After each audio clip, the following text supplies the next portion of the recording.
Mikel, it's been a few weeks now since the end of the season. It was such a hard-working year, lots of emotions. Now you've had a bit of time to reflect. What are your thoughts on the year? Well, looking back, the first thought is obviously the last game against Everton. Thank you so much. And being there till the last 20-30 minutes of the game thinking that we could still win the Premier League and we didn't. So that pain is still there. I think it has to remain there. And probably in any other context, we would have won the Premier League. And that's a big jump. But it's not enough. We know the demands in the league. We know the competition that we are facing. So all the work that we've done in that resting period is just to find ways to get better and how we're going to actually help the players continue to improve, how we're going to improve the environment, and how we're going to go now to the next level. Let's have a quick look back before we look forward. If I'd have said to you last summer, you'll be unbeaten against the Big Six in those 10 games against the traditional Big Six, you would have thought that would be enough to win the league, wouldn't you? That must have been one of the priorities, to be so strong in those games against the big rivals. Yeah, that was, I think, a very important thing. First of all, to give ourselves the chance to compete for the league, but as well, you know, to show the consistency and the capabilities and the quality against the top sides in the country, that we can actually beat them all in a consistent way, you know, and we can do it as well, being dominant and deserving to win, which in my opinion is the most important thing. We broke a lot of club records, most Premier League goals, most Premier League wins. I'm sure you know all these stats. We had the best defensive record, we reached the Champions League quarter-final. What are you most proud of, though, from what the team did achieve last season? Well, there are also those stats. First of all, it showed a high level of quality, a high level of consistency, and they are in different phases of the game. And that's really positive because that tells you that the team starts to dominate many areas that are necessary actually to win major trophies. So we are in the right direction for sure. The progression is clear year on year. You said before, a couple of years ago, that the club has to shift its mentality and be ready to win. Do you see that now, and do you see that developing year on year? For sure, and we've done it across the club, I think, in every department, not only on the football side or the first team, men's first team, but when you look at our academy, at the women's performances, the men's first team, the environment that we have created, our supporters, is different. It's a different hunger, it's a different look. We're really showing our teeth because we want to win, and we know that if we want to achieve that in a consistent way and put the club in the position that we want, that's going to be key. First of all, it's about believing. We have to believe that we are good enough to do it, and I think and I feel that belief, and the club is really hungry, and we want more. That's not easy to build up. It takes time. It takes years to get to that level. But it can be lost quickly, I guess. How is it a delicate balance that you need to keep that belief and you need to keep building without losing what's been working? Well, I think there are small messages in everything that we do, and we have to be very conscious of that, because now we have a club, we have an image, we have created a brand that is very strong, very powerful, is incredibly connected to our supporters and everybody across the club. And when you have that, now you have to take that power, that energy into the next level, and that's what we are looking to do. And you mentioned that Everton game on the final day of the season, which was, well, an incredible atmosphere. The supporters turned up hoping and dreaming, and at the end of the game, you could see the disappointment in the players' face. I mean, they really believed until that final whistle. How do you use that? How do you harness that and remind them you don't want to feel like that at the end of the season next year? What's your message to them? It's not a lot I can tell them. They know that they are really good, that they were good enough to win it. For me, the best thing is when they come here on first day, when they look at us, when they see the attitude, when they see the preparation, when they hear the words that we are using to start the preparation for this season, then they go, wow, this is going up a level again. So what we did last season is not going to be enough. If I want to play, if I want to be competing in this team, I'm going to have to do something extra. So now we go again next season. You said the team has made huge strides, but sometimes it's those small final steps which can be the hardest ones. Do you look back in history at some teams, for example, when Liverpool went so close, the next year they went and got 99 points? Are you looking at things like that and saying it is possible to make those small gains? For sure. I think analyzing and reviewing everything that we've done, actually all the tools that we have in hand, the people that we have, the resources that we have. There are margins everywhere. I think first of all we have to continue to do all the right things that we are doing in a consistent way and do them if we can a bit better.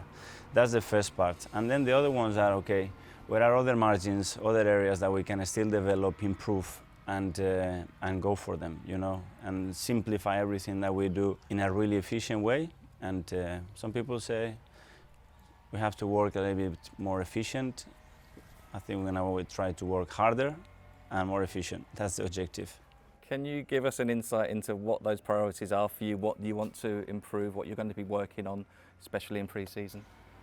Well, the first thing now in this league, you need top elite athletes. So we need to find the best version of those athletes. That's the first one.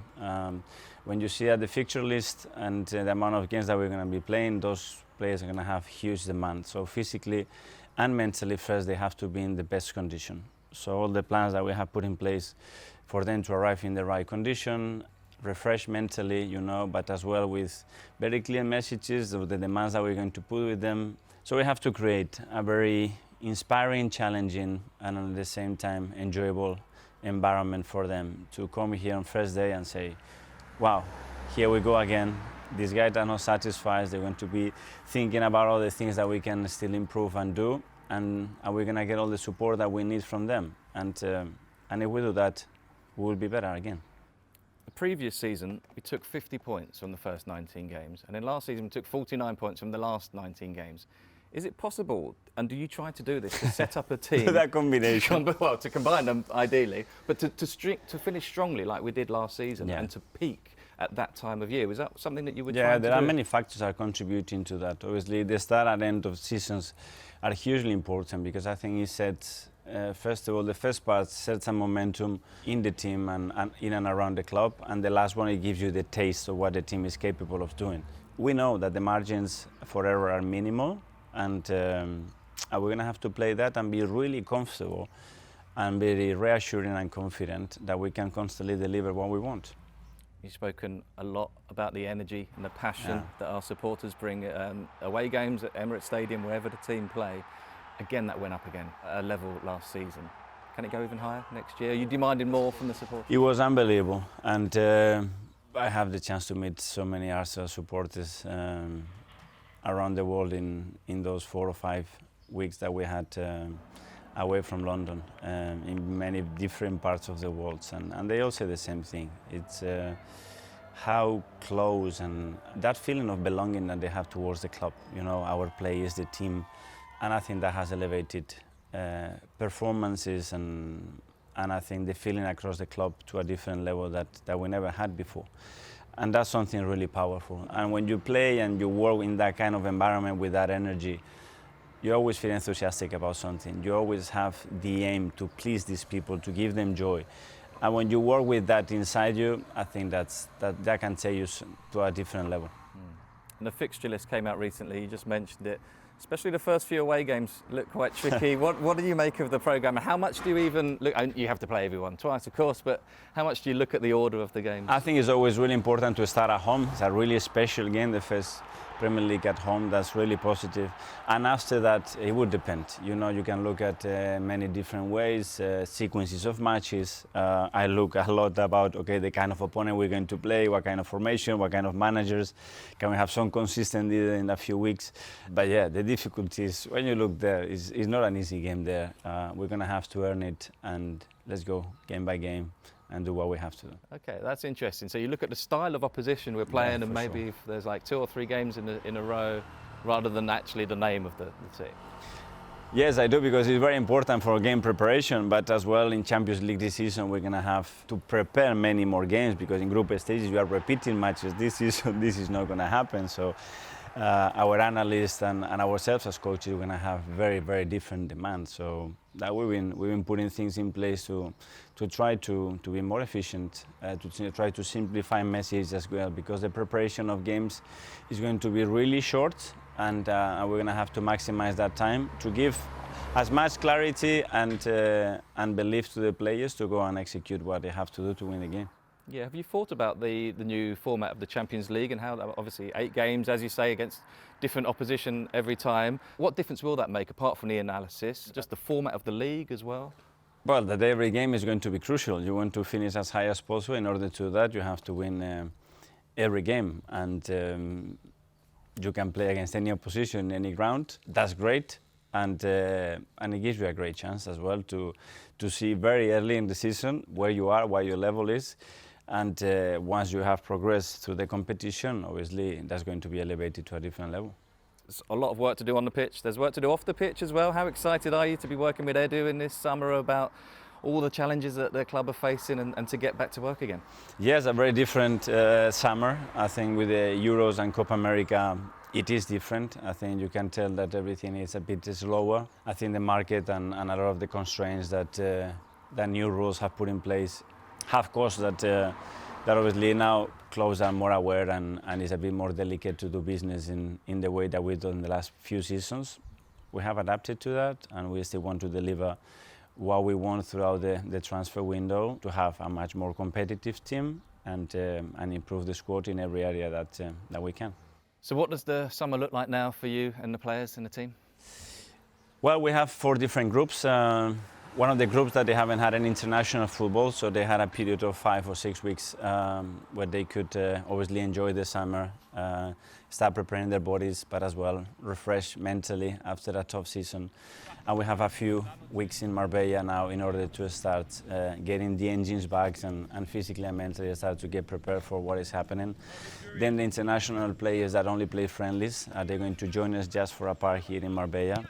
From there, we're going to move to the US, that we are really looking forward to, because it's been like home for us. I think what we have built over the years with our supporters, that has been unbelievable, and we have 2 huge matches against Manchester United and Liverpool.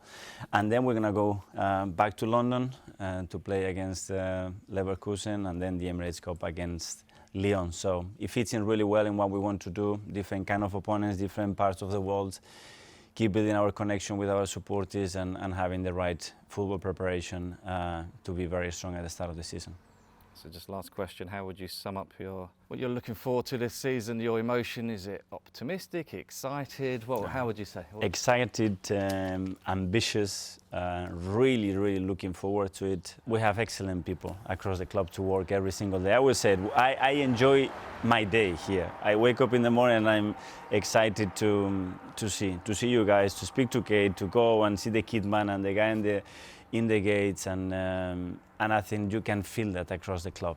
And then we have fantastic staff and players that we don't know where the limits of those players are, and we're just trying to find the right tools and the right ways to keep improving them, to bring joy and major trophies to the club. Mikel, thanks very much. Good luck. Thank you so much.